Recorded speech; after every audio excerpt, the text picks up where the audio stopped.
अस्सलामु अलैकुम वरहमतुल्लाहि वबरकातुहू। रब्बि इश्रह ली सदरी वयस्सिर ली अमरी वहलुल उक़दतम मिन लिसानी यफ़क़हू क़ौली। रब्बि यस्सिर वला तुअस्सिर वतम्मिम बिल खैर वबिका नस्तईनु या फ़त्ताहु या फ़त्ताहु या फ़त्ताहु। Rabbi ज़िदनी इल्मा rabbi ज़िदनी इल्मा rabbi ज़िदनी इल्मा। अस्सलामु अलैकुम वरहमतुल्लाहि वबरकातुहू। இன்னைக்கு நாம ரொம்ப முக்கியமான விஷயத்தை பற்றி சிந்திக்க போறோம்.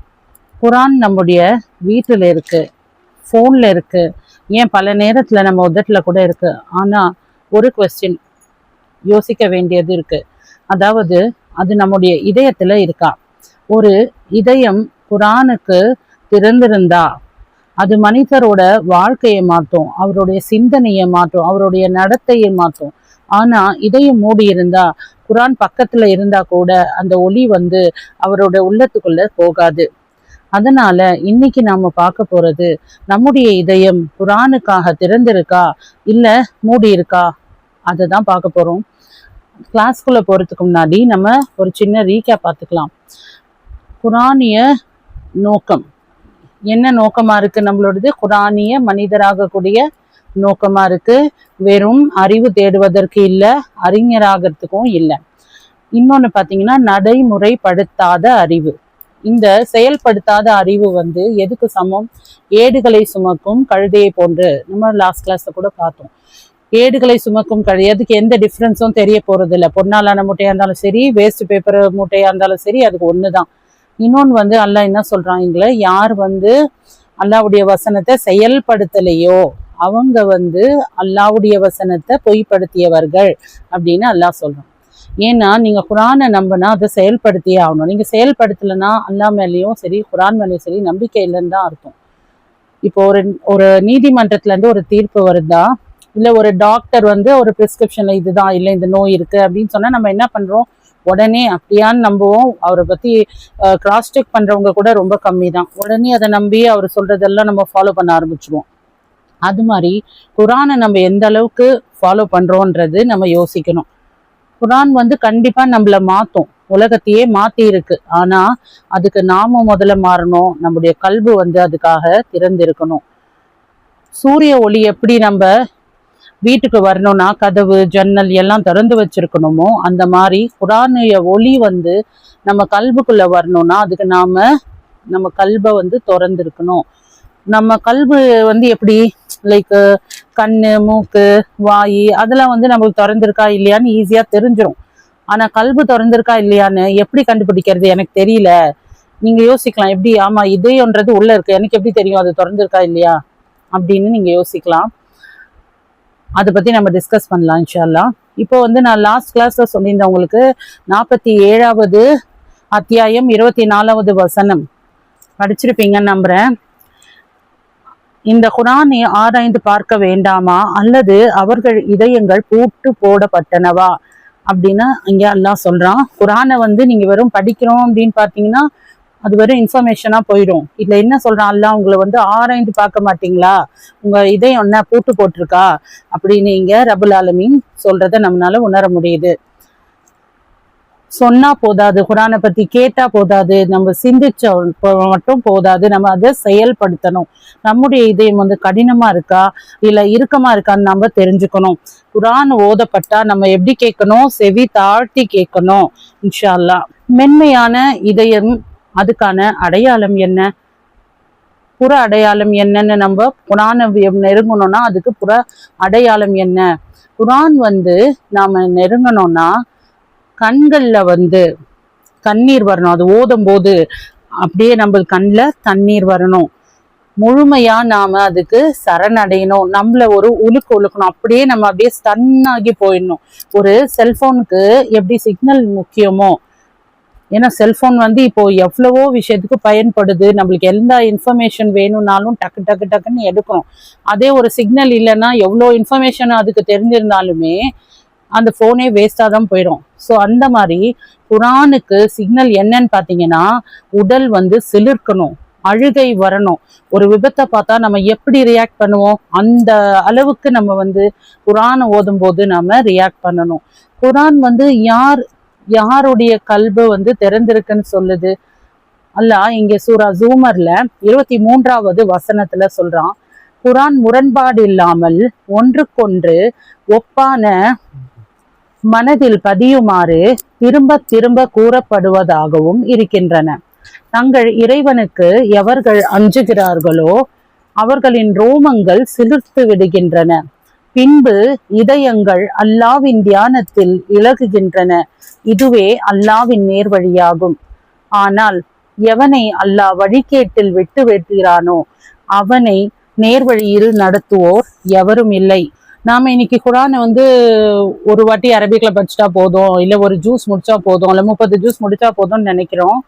ஆனா இங்க அல்லாஹ் என்ன சொல்றான், குரானை நம்ம திரும்ப திரும்ப ஓதணும்னு சொல்றான். திரும்ப திரும்ப. ஏன்னா ஒரு விஷயத்த நம்ம ஒரு வாட்டி பண்ணும்போது ஒரு இன்ஃபர்மேஷனும் நம்மளுக்கு கிடைக்க போறது இல்லை. மறுபடியும் மறுபடியும் மறுபடியும் நம்ம ஓத ஓத ஓததான் நம்மளுக்கு குரான் மனசுல பதியும். அல்ல என்ன சொல்ல வரான் நம்மளுக்குன்னு புரியும். நம்ம உலக பாடத்துக்கே இப்ப எக்ஸாம்னா நம்ம எத்தனை வாட்டி உட்காந்து ஒண்ணுன்னா யோசிச்சு படிச்சுட்டு இருப்போம். மறுபடியும் படிப்போம், எழுதி பார்ப்போம், புக்கை முடிச்சுட்டு ரீகால் பண்ணுவோம். அது வெறும் உலகத்துக்காகவே நம்ம இவ்வளோ ஸ்ட்ரெயின் பண்றோம். ஆனா அல்லாஹுக்காக நம்ம இதை என்ன பண்ணணும், குரானை ஓதி பார்க்கணும். ஒரு வாட்டி இல்லைங்க, திரும்பி திரும்பி ஓதணும். இன்ஷா அல்லாஹ் ஒரு வசனத்தை எடுத்தீங்கன்னா அதை நம்ம திரும்ப திரும்ப ஓதி அல்லாஹ் பொதுவான கருத்து ஒன்று இருக்கும், அது வேற. உங்கள்கிட்ட அல்லாஹ் என்ன சொல்ல வரான்ட்டு நீங்களும் சரி நானும் சரி அதை புரிஞ்சுக்க நம்ம முயற்சி செய்யணும். இறைவனுக்கு எவர்கள் அஞ்சுகிறார்களோ அவர்களின் ரோமங்கள் செலுத்தி விடுகிறன. இப்ப குரான் ஓதும் போது ஒரு சில வசனங்கள் படிக்கும் போது இல்ல அல்லாஹ் அசாபை பத்தியோ இது மாதிரி ஏதாவது ஒரு விஷயத்த கண்டனமோ அது எதுவும் சொல்லும் போது அச்சத்தினால அந்த உடம்புகள் என்ன ஆகும், அப்படியே அல்லாஹ் வசனங்கள் ஓத ஓத அப்படியே ரோமங்கள் செலுத்து விடும் அப்படின்வாங்க. அந்த கூஸ் பாம்ப் சொல்றாங்களா அது. சரிங்களா? இதயங்கள் அல்லாவின் தியானத்தில் என்ன ஆகுது, சாஃப்ட் ஆகுது, இலகுகின்றன. இதுதான் நேர்வழி, அல்லாவுடைய நேர்வழின்னு சொல்றான். ஆனா அல்லாஹ் யார வழிகேட்டுல விட்டுட்டானோ அவங்களுக்கு நேர்வழி காட்டுறதுக்கு யாரும் இல்லை. கேடுன்னா என்னன்னு தெரியும் இல்லையா? அல்லாஹ் அவ்வளவுதான். நீங்க அல்லாஹ் நேர்வழி காட்டுறவங்க தான் அல்லாவுக்கு அஞ்சுவாங்க, இது பண்ணுவாங்க. அதுவே அல்லாஹ் நேர்வழி அவனுக்கு காட்டாம வழிகேட்டுல விட்டுட்டானா அவனை காப்பாத்துறதுக்கு யாரும் கிடையாது.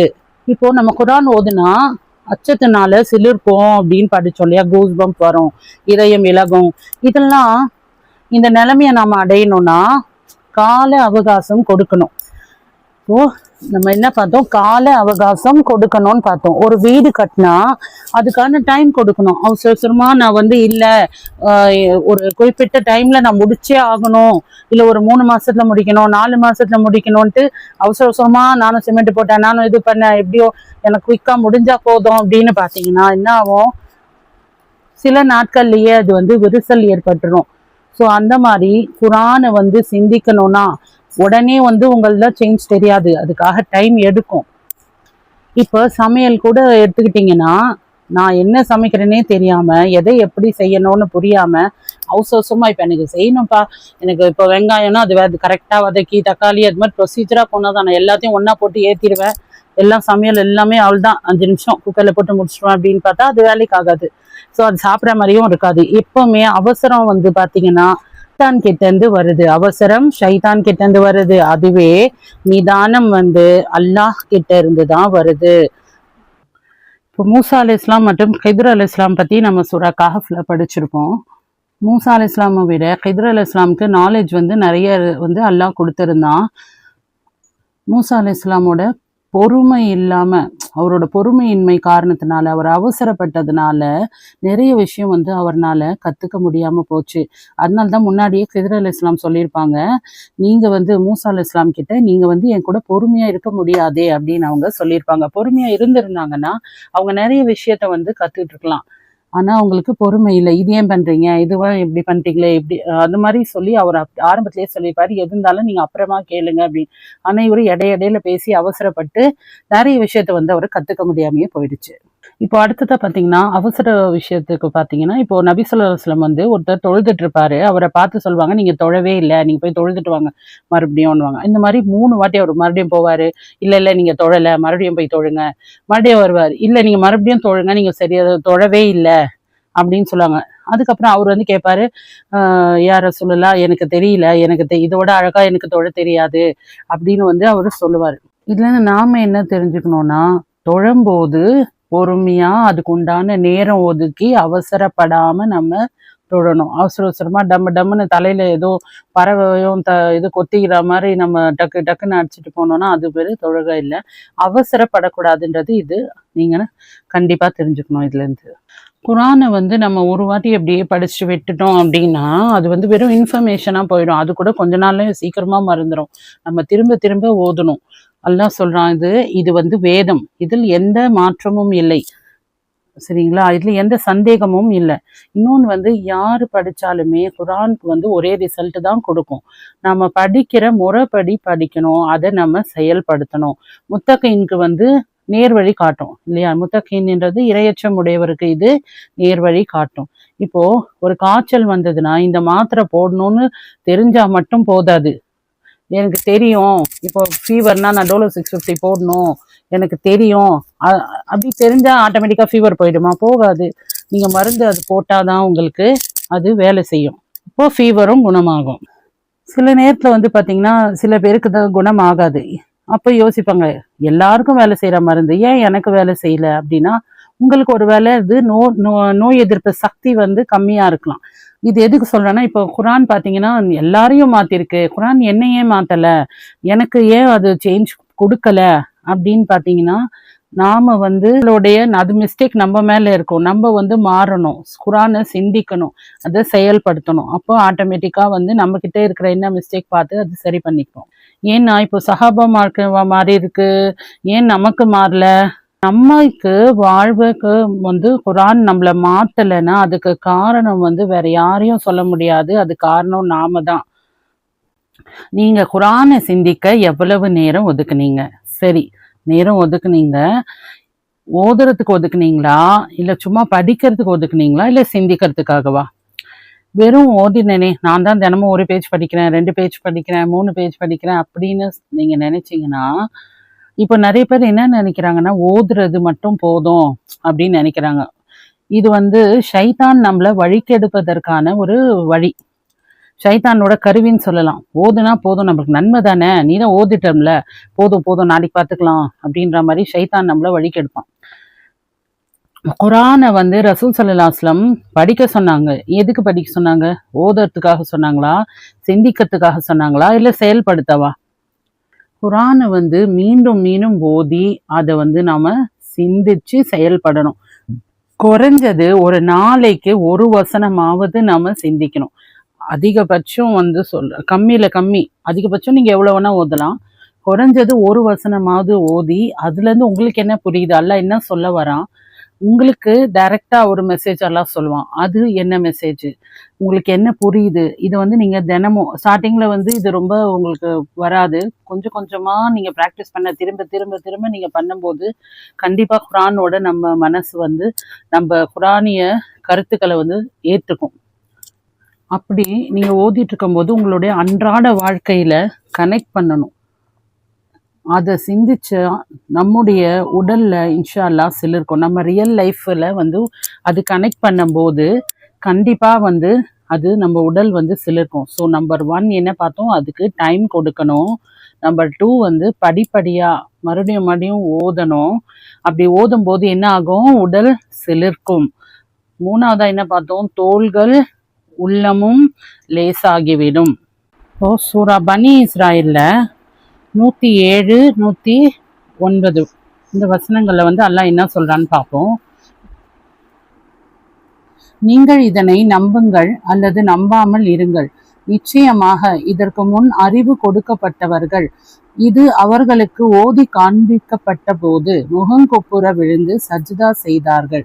இந்த வசனத்தை அல்லாஹ் என்ன சொல்றான், குரான் என்ற உண்மை, குரான்ல இருக்கிற அந்த உண்மைய மக்கள் நம்புறதுனால, நீங்க நம்பினாலும் சரி நம்பலனாலும் சரி இது வந்து உண்மை அப்படின்னு சொல்றான். சரியா? குரான்ல இருக்கிறது உண்மைதான், அதை நீங்க நம்பினாலும் நம்பலனாலும் அது உண்மை, அல்லாஹ்வுடைய உண்மையான வார்த்தைகள். ஆனா உண்மையான அறிவும் மென்மையான இதயம் கொண்டவர்கள் குரானை வந்து கேட்ட உடனே அதை உண்மைன்னு உணர்ந்தாங்க. உண்மையான அறிவும் மென்மையான இதயம். யாரு மென்மையான இதயம்? அல்லாஹ் இங்க சொல்றான், சாஃப்டான ஹார்ட். உள்ளம் வந்து திறந்திருந்தா அல்லாஹ்வுடைய வார்த்தைகளை வந்து அவங்க நம்புவாங்க. நம்பிட்டு அதனால வந்து அவங்க வந்து என்ன பண்ணாங்க, அவங்களுக்கு அகந்தை இல்லை, உடனே வந்து என்ன பண்ணாங்க, சஜ்தா செஞ்சாங்க. குரானை கேட்ட உடனே அது உண்மையை உணர்ந்து எந்த ஒரு ஈகோ எதுவும் இல்லை, உடனே அல்லாஹ் கிட்ட சஜ்தா பண்ணிட்டாங்க. இப்போ 109 அல்லாஹ் என்ன சொல்றான், அவர்கள் அழுது கொண்டே முகம் குப்புற விழுகின்றனர், அது அவர்களுக்கு இன்னும் அதிக பணிவை ஏற்படுத்துகிறது.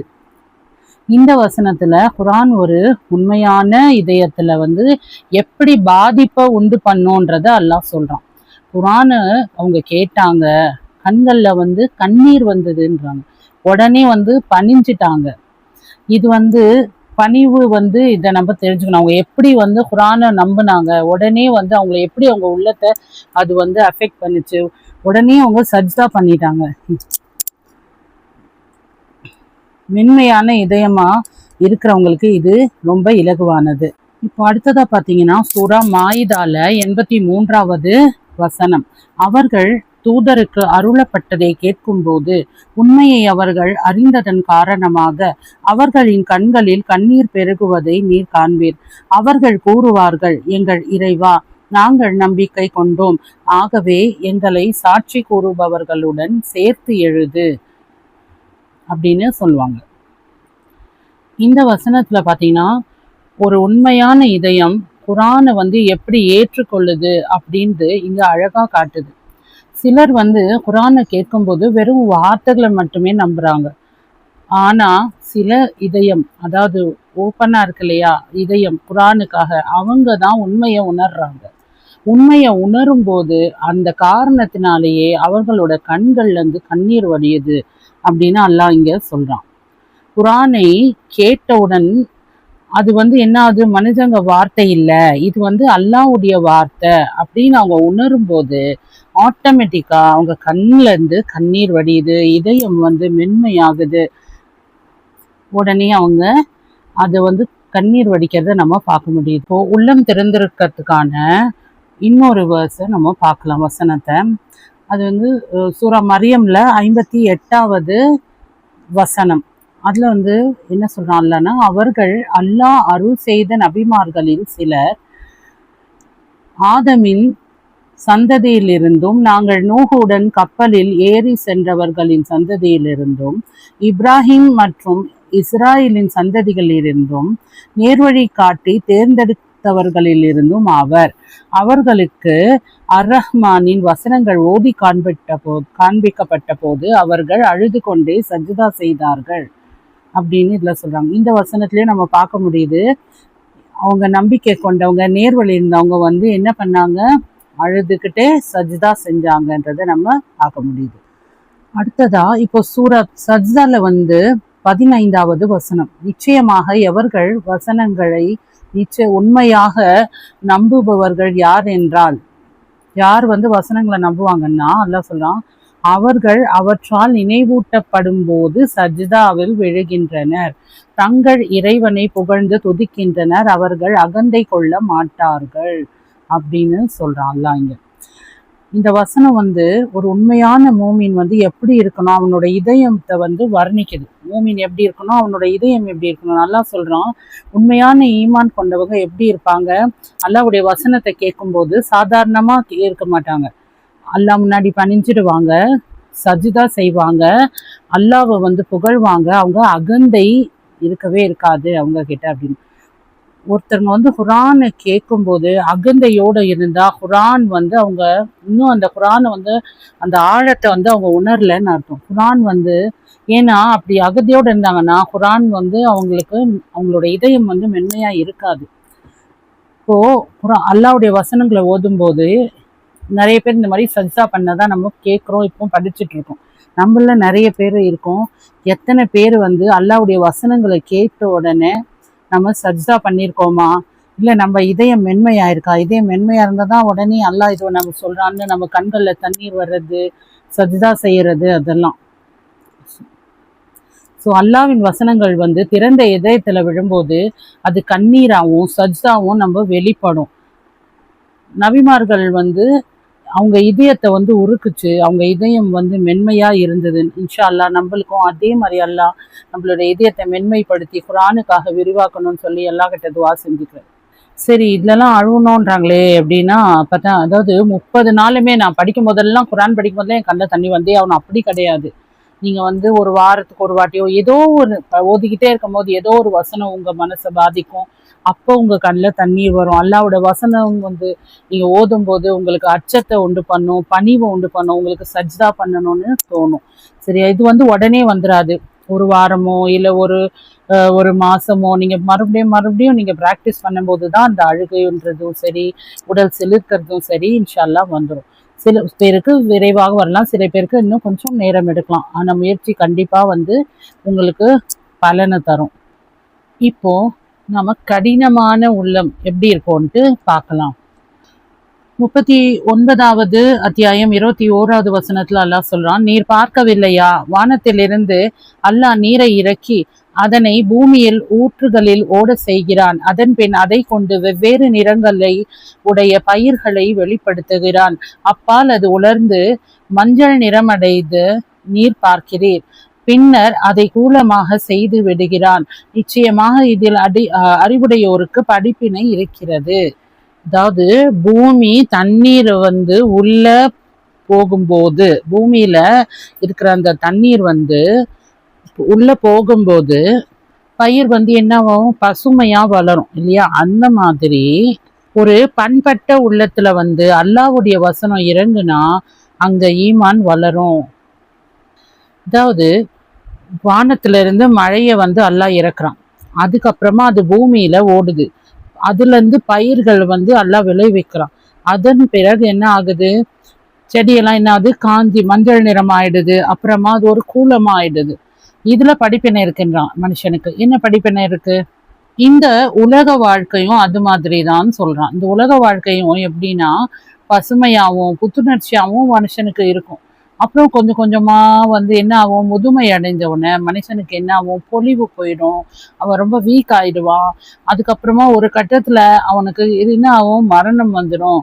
ஸோ இது வந்து அல்லாஹ் வந்து மனுஷனோட இந்த வாழ்க்கைய வந்து இந்த பயிர்களோட ஒப்பிட்டு கம்பேர் பண்ணி சொல்றான். சரிங்களா? இப்போ 39வது அத்தியாயம் 22வது வசனத்துல அல்லாஹ் என்ன சொல்றான், அல்லாஹ் எவருடைய இதயத்தை இஸ்லாத்திற்காக விசாலமாக்குகிறானோ அவர் இறைவனின் ஒளியில் இருக்கிறார். ஆனால் அல்லாஹ்வின் திக்ரை விட்டு, நினைவை விட்டு, திக்ருன்னா அல்லாஹ்வுடைய நினைவு, அல்லாஹ்வுடைய திக்ரை விட்டு விலகினால் அவர்களுடைய இதயம் கடினமாகிவிடும், அவர்களுக்கு கேடுதான் அப்படின்னு சொல்றாங்க. இவர்கள் பகிரங்கமான வழிகேட்டில் உள்ளனர். எவருடைய உள்ளம் வந்து கடினமா இருக்கோ, இறுகி போயிடுச்சோ அவங்களுக்கு கேடுதான் அல்லாஹ் சொல்றான். அல்லாஹ் என்ன சொல்றான், யாருடைய உள்ளம் வந்து அல்லாஹ்வுடைய நினைவை வந்து நினைவுல இருந்து தூரமாயிட்டாங்களோ அவங்களோட உள்ளம் என்ன ஆயிடுச்சு, இறுகி போயிடுச்சு. இறுகின இல்லத்துல அல்லாஹ்வோட நினைவு எப்படி வரும்? அவங்க நினைவு கூறுவாங்க, அப்படியே நினைவு கூறினா கூட அதுல ஒரு ஈடுபாடு இருக்காது. சரியா? செய்வாங்க, ஒரு ஈடுபாடோட செய்ய மாட்டாங்க.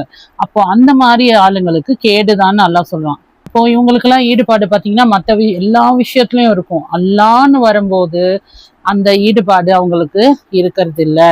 அவங்களுடைய உள்ளம் மென்மையாகிறதும் இல்லை, பணிவோ பயமோ எதுவுமே இவங்களுக்கு இருக்கிறது இல்லை. அதனால தான் அல்லாஹ் வந்து சொல்றான் இவங்களுக்கெல்லாம் கேடு அப்படின்னு சொல்றான். இவங்க தான் தெளிவான வழிகேட்டில் இருக்காங்க. தெளிவான வழிகேடுனாலே இதுதான். அதுல தெளிவான வழிகேடுனா கன்ஃபார்ம் அப்படின்ற மாதிரி தான். சரிங்களா? நாம இதுல இருந்து என்ன தெரிஞ்சுக்கணும்னா, நம்ம குரானை வந்து வெறும் ஆயத்துக்கெல்லாம் அப்படியே ஓதிட்டு போவாம சிந்திச்சு பார்க்கணும். ஏன்னா அல்லாஹ் சொல்றான், ஆராய்ந்து பார்க்க மாட்டீங்களா, சிந்திக்க மாட்டீங்களா, உங்க இதயம் வந்து கூட்டு போட்டிருக்கான்னு நல்லா கேட்கறான் இல்லையா? ஸோ நம்ம வந்து என்ன பண்ணணும், நம்ம என்ன படிக்கிறோம், நம்ம என்ன ஓதுறோம்னு தெரிஞ்சுக்கணும். அல்லாஹ் வந்து நம்ம அதுல இருந்து நம்மளுக்கு என்ன இன்ஃபர்மேஷன் சொல்றான் அப்படின்னு நம்ம தெரிஞ்சுக்கணும். நான் எப்படி இருக்கேன், என் உள்ளம் எப்படி இருக்கு, என் உள்ளம் வந்து திறந்திருக்கா இல்ல மூடி இருக்கா, அல்லாஹ்வை வந்து நினைவு கூறும்போது என் உள்ளம் வந்து இறுகி போயிருக்கா, இல்ல என் சிந்தனை வந்து எதுல வந்து ஈடுபட்டு இருக்கு, நான் அப்படி என்னுடைய இல்லம் இறுகி இருக்குன்னா நான் என்னுடைய உள்ளம் எதுக்காக ஓப்பனா இருக்கு, அதை நம்ம யோசிக்கணும். நான் என்னுடைய டைமை வந்து எப்படி செலவு பண்றேன். அது ரொம்ப முக்கியம். இதெல்லாம் வந்து நம்ம சிந்திக்கணும். அல்லாஹ்வை பற்றி குறிப்பிடும் போது அவங்களுடைய உள்ள என்ன ஆகிறது இல்ல, சாஃப்ட் ஆகாது. பணிவோ பயமோ வந்து அவங்க உணர்றதில்ல. சத்தியத்தை வந்து புரிஞ்சு கொள்றதும் இல்லை. இப்போ ஒரு பண்பட்ட உள்ளம் எப்படி இருக்கணும்? ஸோ பண்பட்ட உள்ளத்துல இது மாதிரிலாம் ஆகும் நம்ம பார்த்தோம் இல்லையா? பண்பட்ட உள்ளம் எப்படி இருக்கணும்? ஃபார் எக்ஸாம்பிள் இப்போ வந்து பாத்தீங்கன்னா சுனாமி வந்தது, நிறைய உயிரிழப்பெல்லாம் வந்தது. இப்போ எவ்வளவு பெரிய பணக்காரங்களா இருந்தாங்களோ அடுத்த நாள் என்ன ஆச்சு, அவங்க ஒரு வரை சாப்பாடுக்கு என்ன பண்ணாங்க, அடுத்த நாள் வந்து ஹெலிகாப்டர்ல இருந்து நம்மளுக்கு போடுவாங்களா அப்படின்னு வெயிட் பண்ணியிருந்தாங்க. ஒரு சிஇஓவோ இருந்தாலும் சரி, அவர் என்ன பண்ணாரு, அடுத்த நாள் வந்து சாப்பாட்டுக்காக வெயிட் பண்ணிட்டு இருந்தாரு. இது இந்த மாதிரி மனநிலையை எத்தனை பேர்னால கையாள முடியும்? அதே குரான் வந்து அவங்க உள்ளத்துல இருந்திருந்தனா அவங்க வந்து சரி அல்லாஹ் தான் எனக்கு ரிஸ்க வந்து கொடுக்க போறவன், அவன் வந்து பாத்துக்குவான் அப்படின்னு. ஏன்னா அல்லாஹ் தான் கொடுத்தான், அல்லாஹ் எடுத்துக்கிட்டான், அந்த மாதிரி மனநிலை இருக்கும். அவங்க வந்து துணிச்சலாவும் இருப்பாங்க. அல்லாஹ் தானே ரிஸ்க் கொடுக்க போறான்ட்டு அவங்க துணிச்சலா இருப்பாங்க. குரான் வந்து நமக்கு போதும், வேற யாரும் வந்து எனக்கு வந்து ஆறுதல் தர வேணாம். ஐயோ என்ன இந்த மாதிரி ஆயிடுச்சே, நீ நேற்று வரைக்கும் வந்த இப்போ வந்து அடுத்த வேலை சாப்பாடுக்கு எது பண்ற அப்படின்லாம் வந்து நார்மலா இருக்கிறவங்க கண்டிப்பா வந்து என்ன பண்ணுவாங்க, யோசிச்சு சில பேர் தப்பான முடிவுக்கு கூட போயிடுறாங்க. ஏன்னா அவங்க உள்ளத்துல வந்து குரான் இல்லை. ஒரு ஆக்சிடென்ட் ஆயிடுச்சு. இன்னொரு எடுத்துக்காட்டு பார்த்தீங்கன்னா, ஒரு ஆக்சிடென்ட், ஒருத்தர் வந்து 3 மாசமா படுத்த படுக்கை ஆயிட்டாரு. அது வரைக்கும் அவர் வீட்டுல இருந்ததே இல்லை. அவங்க ஒய்ஃப் வந்து தான் அப்புறம் வந்து நல்லா பாத்துக்கிறாங்க.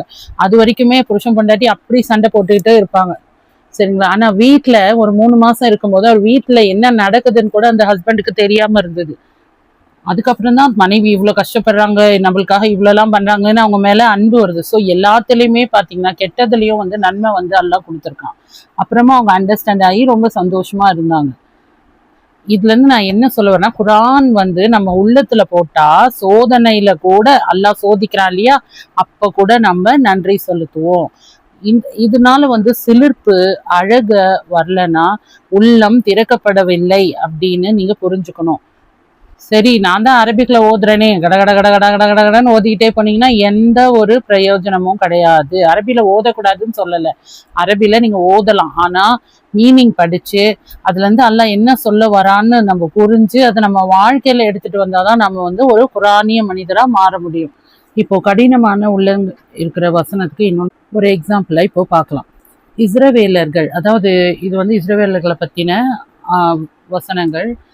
2வது அத்தியாயம் 55வது வசனம். இஸ்ரவேலர்கள் மூசாவிடம், நாங்கள் அல்லாவை கண்கூடாக காணும் வரை உம்மீது நம்பிக்கை கொள்ள மாட்டோம். அப்போது நீங்கள் பார்த்து கொண்டிருக்கும் போதே உங்களை ஓர் இடிமுழக்கம் பற்றி கொண்டது. இஸ்ரவேலர்கள் என்ன சொல்றாங்க, அல்லாவை வந்து நாங்க கண்கூடா காணும் வரைக்கும் நாங்க நம்பிக்கை கொள்ள மாட்டோம்னு சொல்றாங்க. அதுக்கு அல்லாஹ் என்ன சொல்றான், அவங்க பார்த்துட்டு இருக்கும் போதே அல்லாஹ் வந்து ஒரு இடி முழக்கம் வந்து அவங்கள பற்றி கொண்டது அப்படின்னு சொல்றான். மூசா அலைஹிஸ்ஸலாம் வந்து அல்லாஹ் கிட்ட அவர் ஆசையா தான் அல்லாஹ் உன்னை பார்க்கணும்னு ஆசைப்பட்டாங்க. உங்களுக்கு அது தெரியும் இல்லையா? அப்போ அவர் ஒரு மலையை பார்த்தாரு. அல்லாஹ் சொல்றாங்க, கேட்க மாட்டாங்க. சரி நான் மலையை முதல்ல பார்க்குறேன் அப்படின்னு சொன்னாங்க. ஸோ மலையை வந்து பார்க்கும்போது மலை வந்து ரொம்ப தவிடுபடியாயிடுச்சு. ஸோ அதை பார்த்துட்டு அவங்க மயக்கம் அடைஞ்சு விழுந்துட்டாங்க. அப்புறமா அல்லாஹ் கிட்ட மன்னிப்பு கோர்றாங்க. இவங்க கேட்டது ஒரு ஆசைக்காக. ஆனா இவங்க வந்து இந்த இஸ்ரவேலர்கள் அவங்கள நபியா நம்புறதுக்கே அல்லாவை வந்து நாங்க பார்த்தாதான் நம்புவோம் அப்படின்னு சொல்றாங்க.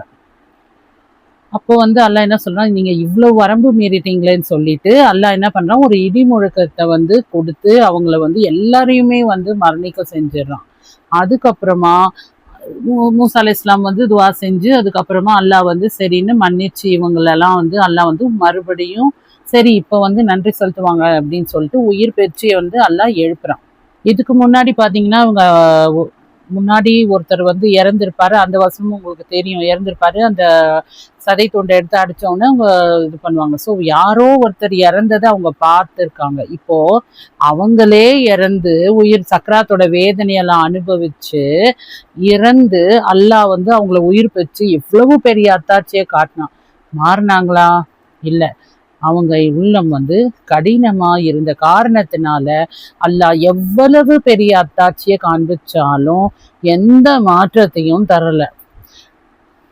அதுவே நம்முடைய கல்வி வந்து மென்மையா இருந்ததுன்னா நிறைய அத்தாட்சிலாம் ஒன்றும் தேவையில்லைங்க. ஒரே ஒரு அத்தாட்சி, ஒரே ஒரு இது பார்த்தாலே போதும். இவங்களுக்கு பார்த்தீங்கன்னா எத்தனை எடுத்துக்காட்டு, ஏகப்பட்ட அத்தாட்சி எல்லாம் காமிச்சான். ஆனா அவங்க உள்ளம் வந்து கடினமா இருந்த காரணத்தினால அதெல்லாம் அவங்க ஏற்றுக்க மறுத்தாங்க. அவங்களுடைய செயலை வந்து ஷைத்தான் வந்து அவங்களுக்கு அழகா காமிச்சிட்டான். இதை வந்து நம்ம சூரா பக்ரால பார்க்க முடியும். 56வது வசனத்துல, நீங்கள் நன்றியுடையோராய் இருக்கும் பொருட்டு நீங்கள் இறந்த பின் உங்களை உயிர்ப்பித்து எழுப்பினோம், அல்லாவை காண வேண்டும் என்று இஸ்ரவேல்கள் வந்து என்ன சொன்னாங்க இல்லையா. அதனால அவங்க வந்து இதியால வந்து தாக்கப்பட்டு இறந்து போய் மறுபடியும் எந்திரிச்சாங்க. ஆனாலும் வந்து அவங்க நம்ப மறுத்தாங்க. அவங்களே இறந்து எந்திரிக்கிறாங்க. இந்த மாதிரி நம்மளுக்கு ஆச்சுன்னா நம்ம அப்படியே நம்ம லைஃபே மாறி இருப்போம். கண்டிப்பா நம்ம எல்லாம் வந்து சேஞ்ச் ஆயிருப்போம். இவங்க எல்லாம் பாத்தீங்கன்னா அவங்கள இறந்து எந்திரிச்சாங்க, நிறைய அத்தாட்சியை பார்த்தாங்க. ஆனாலும் அவங்க உள்ளம் கடினமா இருந்த காரணத்தினால எதையுமே ஏற்க அவங்க மனசு ஒத்துக்கல. இப்போ நாம செய்ய வேண்டியது என்னன்னு பாத்தீங்கன்னா, தினமும் அட்லீஸ்ட் 1 மணி நேரம் செலவிட்டு குரானை நம்ம சிந்தனை செய்ய நேரம் ஒதுக்கணும். சரியா? Everyday 1 hour. அது நம்ம அதை நீங்கள் பிரித்து கூட நீங்கள் 20 மினிட்ஸாக பிரித்து கூட நீங்கள் டைம் இல்லைன்னா அந்த மாதிரி கூட பிரிச்சுக்கலாம். சிந்திக்கணும், புரியுதுங்களா? ஓதுறதில்ல, சிந்திக்கணும். ஓதவும் செய்யணும், சிந்திக்கணும். அதில் நீங்கள் என்ன கற்றுக்கிட்டீங்களோ அது எழுதி ஃபாலோ பண்ண ட்ரை பண்ணுவோம் இன்ஷா அல்லாஹ். மென்மையான இதயம் குரானை கேட்டால் அழும். அவங்க தோள்கள் வந்து இலகிடும், அவங்களுக்கு சிலிர்த்துடும். ஆனால் அதுவே வந்து கடினமான இதயம் வந்து எந்த சேஞ்சுமே இருக்காது அவங்களுக்குள்ள. ஒரு திறந்த இதயம் வந்து ஒரு வசனம் இருந்தா கூட போதும், அவங்க மாறிடுவாங்க. ஆனா கடினமான உள்ளத்துக்கு வந்து 1000 வசனம் இருந்தாலும் அவங்க இதயம் வந்து மூடிதான் இருக்கும். குரான் வந்து பிரச்சனை இல்லை, அதை ஏற்காத இதயம் தான் பிரச்சனை. இப்போ நம்ம எதனால நம்ம மாறலைன்னா நம்ம தான் காரணம். குரான் வந்து காரணம் கிடையாது. குரான் எல்லாரையும் தான் மாற்றிருக்கும், உங்களை மட்டும் எப்படி மாற்றாம இருக்கும்? ஸோ அல்லாவை வந்து யார் வந்து நினைவு கூறுறாங்களோ அவங்களுடைய இதயம் வந்து சிலிர்த்துரும். ஸோ நாம் வந்து அல்லாஹ் கிட்ட துவா செய்யணும். அல்லாவே எங்கள் இதயங்களை குரானுக்காக திறந்து விடு, அதனை கடினமாக்கி விடாதேன்ட்டு அல்லாஹ் கிட்ட நம்ம துவா செய்யணும். குரான் வந்து ஒரு ஒளி. மென்மையான இதயம் வந்து அதை ஏத்துக்குது, கடினமான இதயம் அதை மறுக்குது. இதயம் உயிரோடு இருந்தாதான் குரான் வந்து அதை உருக்கும். இதயம் இல்லை, அது ஹார்டா இருக்குன்னா ஒன்றும் பண்ண முடியாது. நாம தான் அதுக்கு முயற்சி செஞ்சு அது வந்து என்ன பண்ணணும், அல்லாஹ்வுடைய பயத்தினால நம்ம வந்து கொஞ்சம் கொஞ்சம் மாறணும். நம்ம மாறி தான் வந்து குரான் வந்து நம்ம கிட்ட வந்து சேஞ்சும் கொண்டு வரோம். நம்ம மாறாத வரைக்கும் குரான் நம்மளை மாற்றாது. நாம் குரானை வந்து ஓதுபவர்களா இல்லை, அதனால மாறுபவர்களா இன்ஷா அல்லாஹ் ஆகணும். இன்ஷா அல்லாஹ் நம்ம அடுத்த கிளாஸ்ல பார்ப்போம். அஸ்ஸலாமு அலைக்கும் வரஹ்மத்துல்லாஹி வபரகாத்துஹு.